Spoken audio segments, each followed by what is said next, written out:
earlier this morning. Florida Governor Ron DeSantis announced plans to build a second immigration detention center in that state. This announcement comes just days after a federal judge ordered construction on that so-called alligator Alcatraz complex down in South Florida to stop. It's stopping for 2 weeks because of some environmental concerns. CBS News correspondent Shanelle Kaul monitoring that story. Shanelle, what did we learn this morning, friend?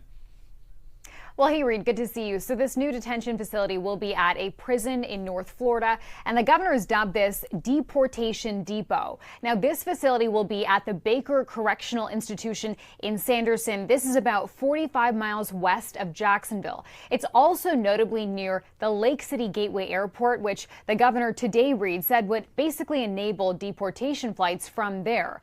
The Miami Herald is also reporting, Reed, that this facility has actually been vacant for several years now. It was closed down back in 2021. That was when the state grappled with some severe staffing shortages. DeSantis saying today this facility, once it's up and running, will be able to hold about 1,300 detainees. He also says it'll have a lot of the same services as the state's first detention center, which you mentioned, so-called Alligator Alcatraz. That is in the Florida Everglades. And as you mentioned, Reed, that is facing some litigation. DeSantis today justifying opening this second detention center by saying that President Trump's administration really needs this additional capacity to hold and to deport more immigrants. Listen.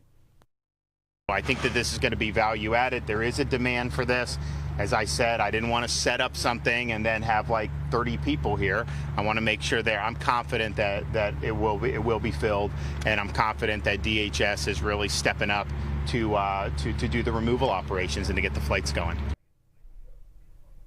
So the director of Florida's Division of Emergency Management, which is the agency essentially in charge of building these immigration facilities, is saying, Reed, that it could take 2 to 3 weeks to get this second Florida facility up and running. So we could see it operational in just a matter of weeks.